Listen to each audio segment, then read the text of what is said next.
Take it away, Eric. Oh, okay, well, thanks for inviting me.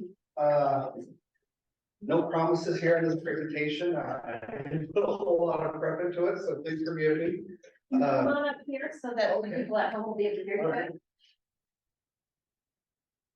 So, I think Kate reached out to me, we stand or stand or? Whatever you want, dance. I'm not dancing.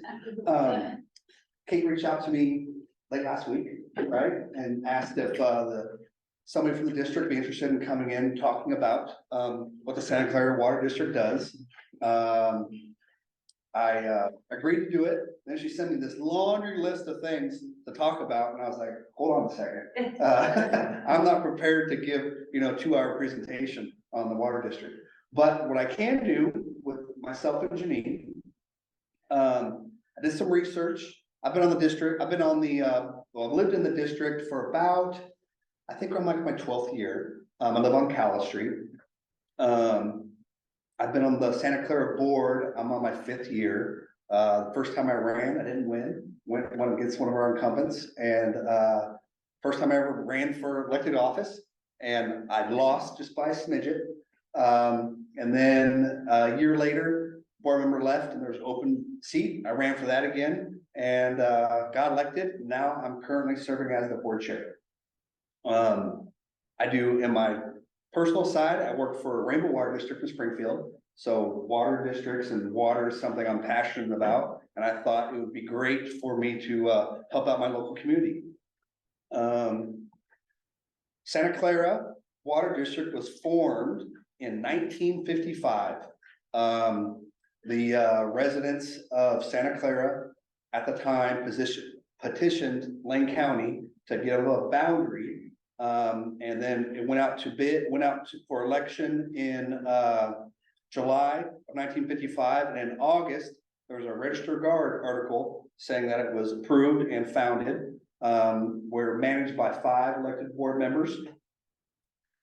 The purpose of the Santa Clara Water District, my guess is city services didn't extend out this far. And so Santa Clara was kind of out here, probably mostly rural. 1955 was before any of these subdivisions went in. And my guess is there was some communities that went together, or some members went together on either a well or multiple wells to serve the area as a whole. That's just a guess. Santa Clara has no employees, and we have no real property. We don't have any pumping infrastructure. What we do have are pipelines and fire hydrants, and unfortunately streetlights. Streetlights is our nemesis.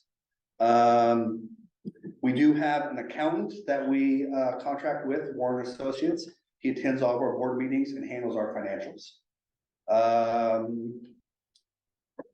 Santa Clara, basically all we do is we set the rate for what you guys pay for water. So when you see your EWEB water bill or power bill or bill in general, the water section is the only thing that we can control. There's other sections, as you guys know, for sewer, stormwater services, and whatever other fees are on there. We have power. We have nothing to do with that. We just focus on the water side. We're funded strictly through water sales, no taxes or levies.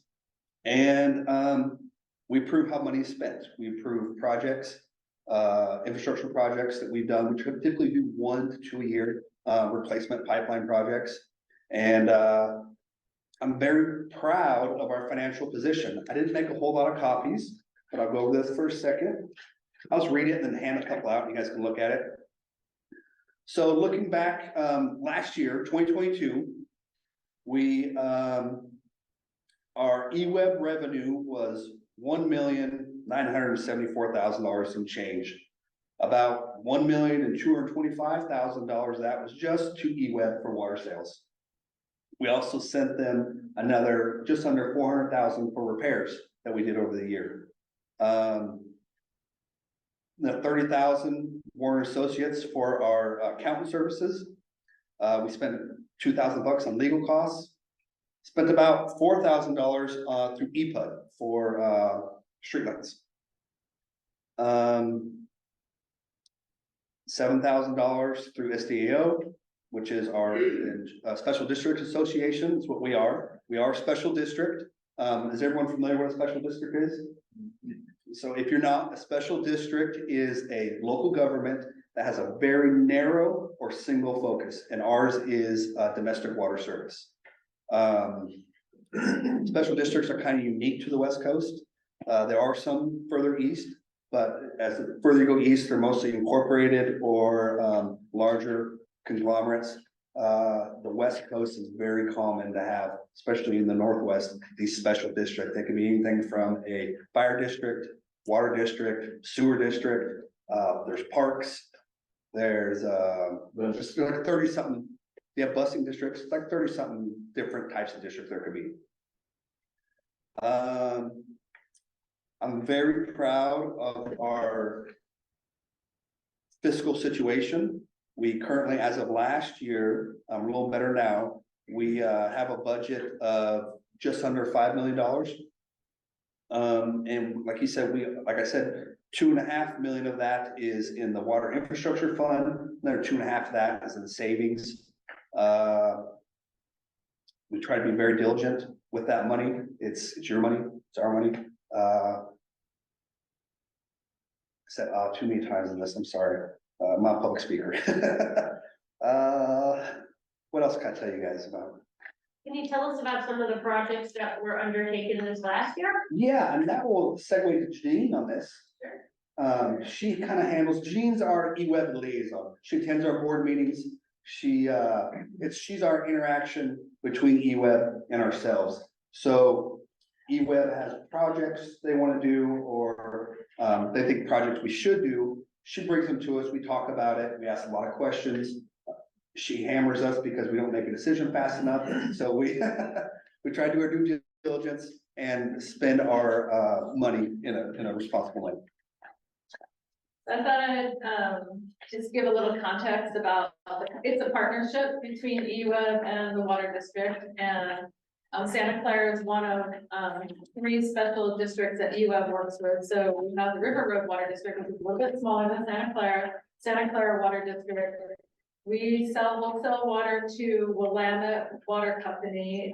They have a small system that serves Goshen, and then we wholesale supply out to the city of Anita. We're kind of like their backup water source for the city of Anita. They have a well system, and we provide them additional water out of that system. So EWEB, in terms of the partnership, we provide wholesale water. We set a wholesale rate to the district, and then the district makes decisions about how much they charge customers. EWEB does not do that. That's the district's decision. EWEB does also act as your basic water utility maintenance organization. Anytime there's anything that goes wrong with a meter or a pipe or something in the street, that's EWEB that responds to that. If there's a water quality complaint, if a fire hydrant is leaking or gets hit by a car, those are all the kinds of things that EWEB does on behalf of the district, because like Eric said, there's no staff. So EWEB is essentially your contract water utility. We bill the district for all of that O&M. So, and a lot of it, most of that is just unplanned stuff, like just stuff happens in the system. Most of your water system was built in, as you know, a lot of development out in this area in the 60s and 70s. And we're getting to that period of time where it's been, let's see, how old am I? 55 years old or so, and so things start breaking down, and we have been over the past 5 years really working very closely with the district to identify water main replacements, because it's expensive when you have a water main break and we have to send crews out in the middle of the night to repair. So we want to, and then people are out of water, right? So depending on how big the break is, you could have anywhere from 10 to 30 people out of water for a period of time. And nobody likes that. We all want our water to be delicious and available on tap 24/7. That's our goal at EWEB. So we've been working with the district to identify strategic projects for main replacements. And if you look on the back of this list, I listed some of the most recent ones over the past couple of years. So in 2019 through 2020, we went and did a water meter replacement project, and I think we touched probably 90% of every household in the district and put a new water meter in for you.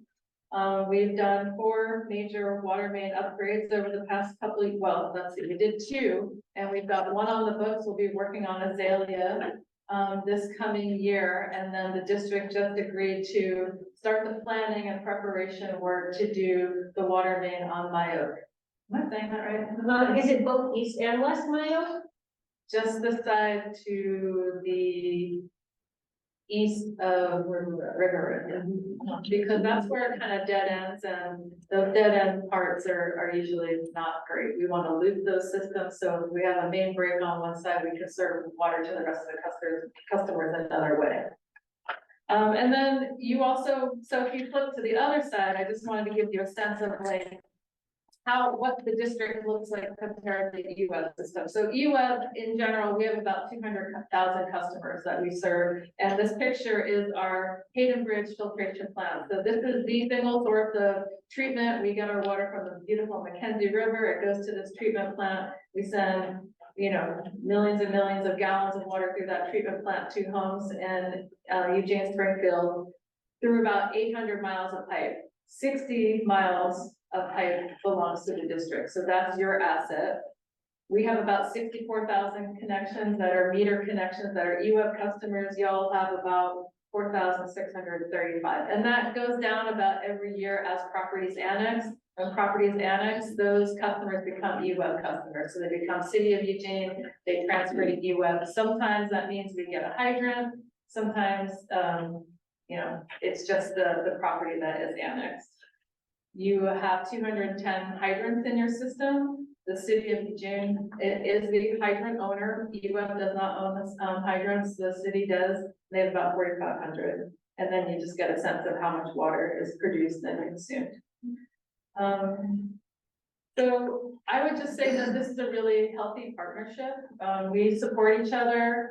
I go to the meetings, and you know, it's actually, to be honest, it's one of my favorite parts of my job. And I tell these guys this all the time. So I have a really great job at EWEB, but one of the things that I like the best is working with customers and working with volunteers, because it's kind of like thankless work, right? Not a lot of people know that there's even water districts. They get a bill that looks like the EWEB bill. They have no idea that there's a committee of 5 people who are meeting and managing a budget and trying to make really good decisions on your behalf about water, which is essential, right? It is the most critical thing that we do as a public organization, is we provide clean drinking water. So hats off to the volunteers, and it's just a pleasure for me to work with them. We do meet the first Tuesday of every month over at the Santa Clara Fire District, 5 o'clock. And I'll just wrap up and take a bunch of questions, and Eric will too, about rates. So just so you know, so you all are EWEB electric customers. So if you have questions about that, this wheel that's on your feed is basically a graphic that is showing how EWEB is really, over the next 10 years and starting about 5 years ago, heavily investing in our water infrastructure. Everything from a second source treatment plant, so we have redundancy in our treatment, to all the investments we're making on the Mackenzie watershed, especially after the Holiday Farm fire, to rebuilding reservoirs so that the storage water is in seismically secured tanks, so that we can pump that water to you, to transmission upgrades, everything to the main. Of course, that's expensive work. So EWEB rates are going up, and they have been. We've held them very stable for about 5 years, and then just, I think last year was maybe the first rate increase for EWEB customers. This next year, we're looking at an 8.3% increase for EWEB customers. The districts are not looking at a rate increase from EWEB. It's just a timing issue. So I would just say that there's, we try to make sure that there's good value for your money. We know that a lot of people out here are on fixed incomes. It's older demographic, and we are very, very thoughtful about how we invest those dollars. But water infrastructure, I think, is something that is well worth the money. And I'm happy to speak to any of those issues Last thing I'll say is, about emergency preparedness. A lot of these investments are about protecting ourselves and mitigating against the risk of natural disasters, but also climate change. We're seeing more flooding, more drought, and we want to build resiliency in our system, and that's part of the reason why you're seeing some of these major investments. So I brought some handouts about things you can do to prepare at home. We have this great program called 12 Months to Prepare, to Pledge to Prepare, kind of builds a way for you to build your home emergency preparedness over 12 months, so it's not like it's overwhelming and really expensive. So I'll leave those with you, and I will stop talking. Well, questions? Any? Go ahead. The special district, something about, annexation becomes EWEB, connections. Correct. So the special district only applies to the non-city residents of the county? That is correct. So once you, annex to the city, you're no longer part of the special district. You're then incorporated into the city. So then does the special district pricing or anything like that doesn't apply at all? Doesn't apply at all. You then become, you pay taxes at the city rate. Just the EWEB customer? Yep. Any other questions? Yeah, so with, kind of dovetailing with that, you know, I assume the long-term plan of the city is the total annexation at some point, even if it's 50 to 75 years down, the road, at some point, this will probably all be city between. Is there a plan for you guys as you continue to shrink? I know there's more annexation that's happening as homes get remodeled or lots get divided. Is it just gonna be to maintain your district until it's totally annexed, or is there? You're asking if we have a plan to dissolve? We do not. For myself, and I think most of our customers, we prefer not to dissolve. All of us, I think, cherish the fact that we are county residents. We pay that county tax rate, and myself and the members on the board feel by having a strong financial backing with our district, those are some of the things that prevent us from going down that route. If our fiscal responsibility was poor, I think we'd be more prone to be dissolved and then incorporated into the city. Gary? Trying to figure out how the water main system works. As like new developments come in, and the water mains that go in are responsibility of the city. So new development, typically the developer pays for that water main. They pay the cost to put that water main. Yep, any new development, I shouldn't say any, most all new development is going to be incorporated into the city. So to develop that property, more often than not, they're gonna have to annex to the city and then do their services that way. And then let's say that I annex to the city. Right now, the water mains are, I think, yours. If I annex to the city, then what happens? Does the maintenance of those mains change to the city, or? So this is a little tricky. We have this thing, especially in our area, where you have little pockets of annexations, right? You might have 4 houses there, a house here that's part of Santa Clara, house here is part of C. Eugene. The way that works is the main is owned by the utility. Now, the section, like say your home, let's say you annex the city, that service will then belong to EWEB. So all the way to the main would belong to EWEB. Does that answer your question? Kind of, yeah. It doesn't make a lot of sense. No, I mean, It's tricky. So if you annex the section of water main in the street that's in front of your house, technically becomes EWEB. If there's a break on that part of the main in front of your house, EWEB will repair that main, we will pay for that. But the main, and then your next door neighbor, that part of the main will be the district. So we have parts of mains running down all of these streets where, you know, some streets are all districts, some streets are all EWEB, but more than likely, it's a little bit of each. And so we're very, very intertwined. And that's just the nature of the way that we work together, so. There's a question from home there. Do we pay the same rate as city residents for water? We do not. The rate structure is very different. There's some story behind this. Our rate structure is set that our base rate is much lower than the city residents are, but our cost per 1,000 gallons is higher. And I asked the same question when I joined the board, and the reason for that is a number of our customers throughout the history have had like private irrigation wells, and so it was more cost effective for those customers to have that lower base rate so that their bill was lower throughout the whole year. Now, if you don't have an irrigation well, in the summer months, you will pay more than likely for that, that water use than you would in the winter months. Winter months are typically cheaper.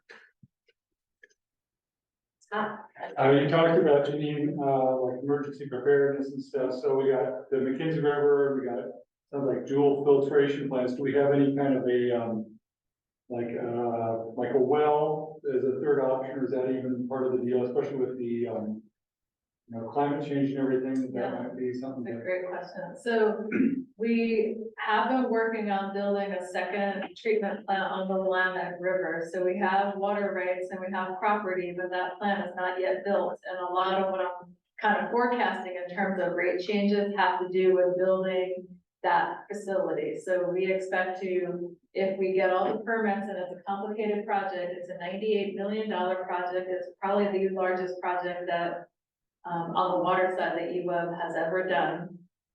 If we hope to start that project in 2026. So for EWEB customers, part of that 8.3% is starting to build a bank account so that we don't have to go out for bonds and loan all of that money, because that becomes very expensive for a very long time. So we're trying to balance paying up front and also bonding for that. So that plant's not yet built. Because it takes so long to build that second treatment plant, and because we are worried that we are vulnerable with one treatment plant, one source of water that, a truck could fall into and create some kind of toxic waste spill, or we could have a catastrophic failure at the treatment plant. No, not on your watch, right? But we have built emergency wells around the town, and I actually brought, I'll pass this along so you can see, we have 5 well systems in town and kind of geographically distributed, mostly at schools. And then we're in the process of building 2 more. And what that is just for provisional water. So if we, for whatever reason, we can't provide water through our piping system, these are independent, they're on wells, and you can come to the well site and fill up 2-3 gallons of water for basic health and safety until we get the plant back up and running. So we have, the closest to you is at Howard Elementary School. So not too far away from you, so, and then, yeah, does that answer your question? There are some emergency interties with Springfield also. That's a great question. Yeah, there's 4 emergency interties, 2 fairly large and 2 on the smaller side. It's not enough to feed all of Eugene, but it is a substantial amount of water that the distribution system could be shrunk down to where you could have a pocket that is in service. So anybody says interties, he means from Sub and from Rainbow Water District. So we can share, if Sub and Rainbow, if they have a problem on their system, we can push water from our system into theirs. And with some investments, it could go the other way. Our systems are pressurized different, so it's a little more complicated for us to get water from Sub and Rainbow, but Just vice versa. theoretically, Vice versa. Yeah. Our pressures are higher, so we can feed it easy. To take it from EWEB into the North Springfield area is a little bit harder. Thank you. In the meantime, are these emergency water stations completely disconnected and non-functioning? They're not putting out any water for those schools or for anybody? that's generally true with the exception of the one that's at Calapooya High School. They use that well for irrigation water as well, because they have a farm. that they grow food on campus and they use it for school lunches. So that one's a little bit different. That was an existing well and we just improved it. Most of the other ones are dormant. We test the water, I think once or twice a year, make sure water quality is good, but they're just ready and waiting. And then there's these big Connex boxes, like what's the word I'm looking for? Like a storage container. That's full of all the equipment that we would need to basically set up a water distribution system. So we do drills on these every year. And if you're ever interested, I just encourage you to come out. You can fill up a water container, you can see what it looks like, and you can kind of practice what it would be like to have to fill up water on a provisional sense. The next one will likely be at Amazon by the Roosevelt Middle School. And the YMCA, that'll probably be the next station that we build. And every time we build one, we kind of do a grand opening and have like the ribbon, politician, you know, that kind of thing. But it's an opportunity to see one of them in action. Last couple of years, you mentioned that Janine mentioned that all the water meters changed, thousands of water meters. Mhm. And did the district have to raise the rates to cover that? Yes and no. We did a special add-on to the bill to pay for those meters. Rather than raise the rates and have that rate for an extended period of time, we did a limited duration, I believe it was $8 a month. $6 a month, and then that was, I think it was 3 years, might have been 4 years. 3 years, that, and then once the meter project was done, we then took that rate back off. Happens at some point, when the district becomes, when the city of Eugene perhaps annexes all of Santa Clara. So this infrastructure is an asset that's owned by the district. What happens with that asset? Like, do you sell it to the city or does the city just assume it? Or I think it's assuming. Yeah, I think that's the process. I don't think there's a mechanism for reimbursing the district for that. One thing I don't know, and I've always wondered about this, is what happens to the funds, your bank account, essentially, because the members all paid for that. I don't know exactly what happens with that. Maybe Gene knows. I don't know. Yeah. Go ahead. Does the district have any say or spot at the table on any of like the capital projects that happen for EWEB inside of the district? It's all of it. We dictate everything minus emergency repairs. Now, even repairs larger than $10,000 now, we just changed it. Under 10. Under 10, they can just do without checking with us repairs. Anything more than that, there has to be a conversation. Gotcha. So like the reservoir, Santa Clara Reservoir, if That is not Santa Clara's. gotcha. It's named Santa Clara, but belongs to EWEB. Even though it's feeding your, I guess Correct. that's all city Yep. around it. Mhm. Yeah, I mean, other projects that have nothing to do with district assets. Gotcha. EWEB Just has- capital projects that happen. EWEB just makes those decisions. Gotcha. Now, I will say that Janine does a good job with forecasting, like, hey, we're doing this project, something's gonna be coming. Cause once the project's complete, then they can technically start charging for our portion of it. Right, so this $98 million water treatment plant, once that plant is operational, it becomes a shared asset between EWEB and the district will start paying its proportional share for that $98 million investment. So unlike EWEB customers, where EWEB customers are paying sooner because our board has said we want to collect those funds now and start building a bank account and then bond for the remainder. The district, the way that the accounting is set up, you don't pay for that until the plant is operational. So it might not be till 2030 till that investment you start seeing it on your bills.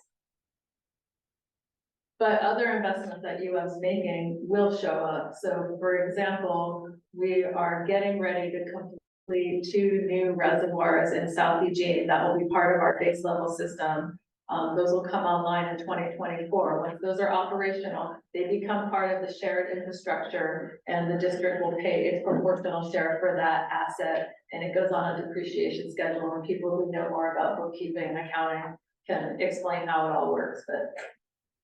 Is that proportional by population per person, or is it proportional by usage, gallon usage? That's a really good question, and I want to say that it's a combination of both Meter count. and- meter count and consumption. yeah. So it takes both into account. For instance, if you were a district that's all residential with no like high water users like you are, it wouldn't be really fair, you know, compared to another district that maybe had 4 really major industrial customers, and then they only got this little portion. So I think the way that proportionality includes a combination of both of those factors. And what are the boundaries of the Santa Clara Water District? I hope you wouldn't ask me that. It's a little tricky. It's easy. It goes out to Beacon, I believe.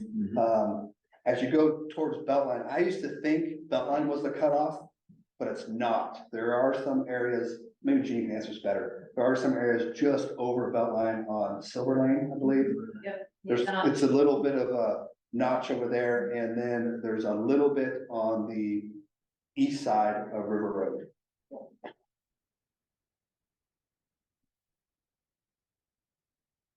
I just wanted to give a shout out for the new meters. Oh, Some years back, there was a break in one of the lines that, I think it's an irrigation line or something, that I didn't know about, it's underground. And it ran forever. Yeah. Got a bill for $1,500. yeah, That's a good one. no one likes that. And so I paid it because, you know, but now I had a toilet running that I didn't know Uh-huh. about. I got a call, Yeah. that, hey, you know, you're running water. Yeah. And, That's a great example of one of the benefits of the new meters is they do trigger alarms. So if you see continuous use, because most of us are not using water at midnight or 1 o'clock in the morning unless you're like doing laundry like me, who likes to do laundry all hours of the day. Well, if we see continuous use and it happens for a period of time, we will call and let you know, or if we see something that looks catastrophic, because sometimes, especially out here where the soil is really sandy, you don't have pooling water if you have a water main leak necessarily. So sometimes that water is just hitting the water table and you don't know. But you're losing gallons and gallons, millions of gallons of water, thousands of gallons of water. And then that's showing up in your bill. So the nice thing about these new meters is it does allow us to notify you so that you can get those repaired and you don't get that surprise bill because it doesn't happen. So there's a queue of questions from the people at home. So what is the water district connection with streetlights? I don't, this one kills me because I don't understand why the district has the streetlights. Only thing I can come up with is that no one else wanted them, and somehow we ended up with them as part of fire protection or something like that. I don't know. I hate the streetlights. We spend more time talking about streetlights than we talk about water with the district. Our contract right now is with Lance Electric to service those streetlights. It has not been well as of late. Started off good. As of late, their responsiveness for those for the outages has been terrible. So we just recently entertained an option to contract with the city of Eugene to handle the streetlights. Looks like it's going to be a wash as far as cost wise, but our customers will get better service. That's what her water district does as well, so, and the city's already got a lot of streetlights out here, so it's a little bit of a better fit. Yeah. I think it was worth a try with Lance and. Part of the problem is we have no staff. Phone calls for Santa Clara Water District go to our accountant's office, and he's fielding calls for streetlights when, you know, he's trying to do tax season. And so it's not a good fit. So what would happen if the water district was suddenly forced to dissolve for unforeseen reasons? You get the attorneys involved. Yeah, I don't know. Okay, the next, can we look at our EWEB bill and see if we're with Santa Clara Water District and see special costs like the $6 you just mentioned for your new meters? It's not easy, so there's a rate code on your water bill that will say something like CWRD or something, and that's the only way, like, unless you know what to look for, you really wouldn't know that you're a water district customer. But there is a special rate code that says that is for Santa Clara and for River Road. You'll also see on there is the $2, so the $6 fee is gone, but the district does continue to have a $2 flat fee that is for capital improvements, and that fund that is set aside to do like the water main improvements that we listed. So there is a capital reserve that the district's building that EWEB charges, and that's the line item that you'll see on your bill. And then you'll also see the $3 watershed recovery fund, and all water customers pay that $3 fund. That's EWEB just passing that through to all of our customers, including the district, who then collect that fund, and then those dollars are dedicated to watershed restoration work, post-holiday farm fire. And that reserve, that fund will sunset in 2025. And then that $3 will come off the bill. So I went rafting this summer, and I'm rafting down the McKinsey River, sad to see all the burnt trees, and I did this huge system of not trenches, but little creeks and logs are in it. It looks like man-made water filtration attempt or something like that. This is what. Thin rock. Yeah. Yep, absolutely. That's one of the projects that have been done, yes. Has that been a successful project in your? Yeah, I don't have the statistics, but, if you look at it from a very high flows on the river right now. So the main stem, is just gushing, right? And then you have this, we built all this side channel with Mackenzie River Trust, US Forest Service. So EWEB is really kind of more of a funder of these other partners who are experts in watershed. It's called Stage 0 floodplain restoration. That project is like being nationally recognized. They're flying people who are doing that project to Scotland to teach other people how to do this type of floodplain restoration because it's so successful. The way you can tell is the number of reds that are returning even after 1 year. So I think, the salmon nests, there was only like 6. And this year, the year after, it was like 30, and now there's 90. I mean, it's exponential growth in habitat for endangered species. It's also, we did a similar project on Deer Creek. Deer Creek is further upriver. 2 fires went through that canyon. Both times Deer Creek acted as a fire break because again, they put a lot of wood in the river, slows the water down, keeps water on land. And the Forest Service and the firefighters were able to use that as a fire break and kept that fire from moving further onto the landscape. So not only does it do flood control and habitat, it is working for wildfire protection. So I would say we're looking to do more of those projects. We'll be working on Quartz Creek. And when I say we, I'm talking about partnership. Like again, EWEB is very minimally involved. We help resource and provide some administrative help, but this is really work being done by Watershed Council, Soil and Water Conservation District, US Forest Service, even, National Fisheries, NOAA. There's a lot of partners involved to do these projects. Federal funding, Berkeley gave us some money, Hoyle brought some money to the table, Berzonsky brought some money, so these, it's a fantastic partnership. But it is something to really be proud of. I mean, these are national models of work. What is the current annual surplus for the district? Money Yeah. surplus? Our current, it's a tough one. Our budget right now is just over 5 million. And a large portion of that budget. So on public budgets, you have to account for everything. So your savings is part of your budget.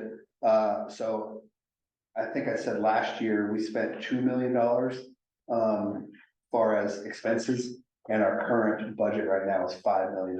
So basically I have 2 years worth of reserve. So the next question is, why not rebate some of those excess funds to customers?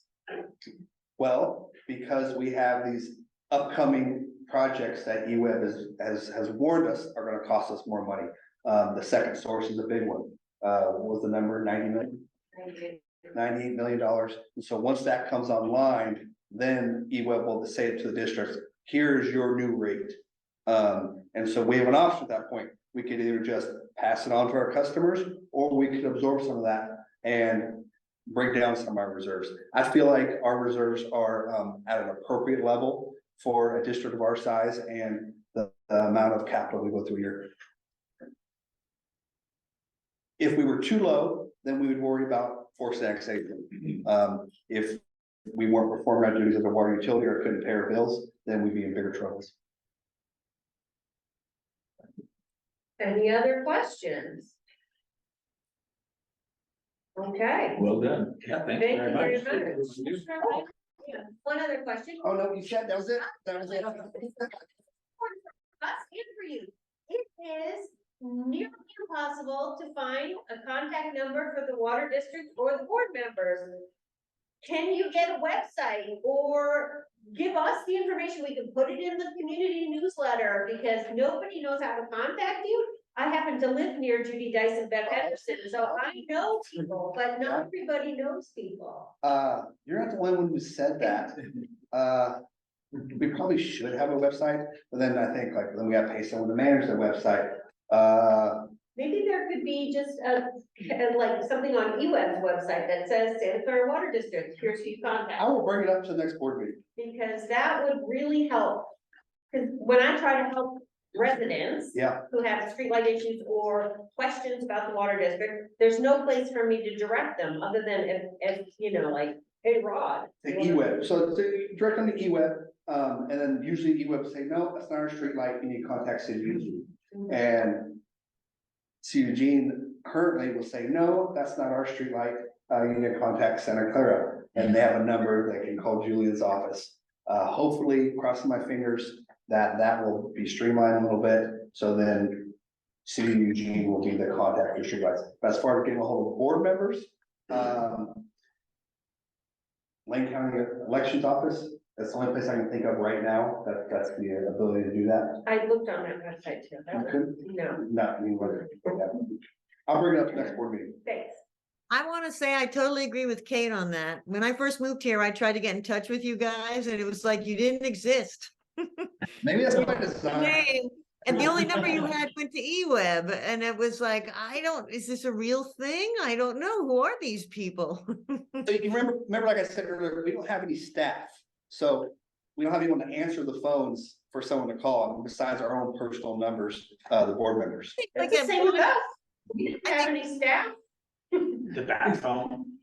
I think if you have one web page and on the web page you have an email address and you guys take turns answering emails or one phone number, man, that can't be that expensive or hard.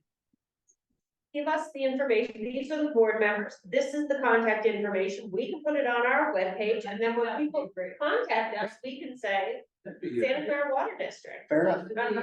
Yeah, I'll bring it up next board meeting. Just need to increase your pay for all this extra work. Yeah, no kidding. Any other questions? I was kind of curious, has the water level gone down in the area like for farmers with their wells and that sort of thing? I have no idea. Uh-uh. Yeah, I have no idea.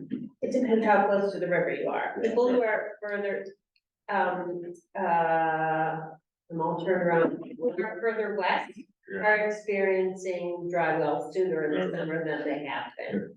Mhm.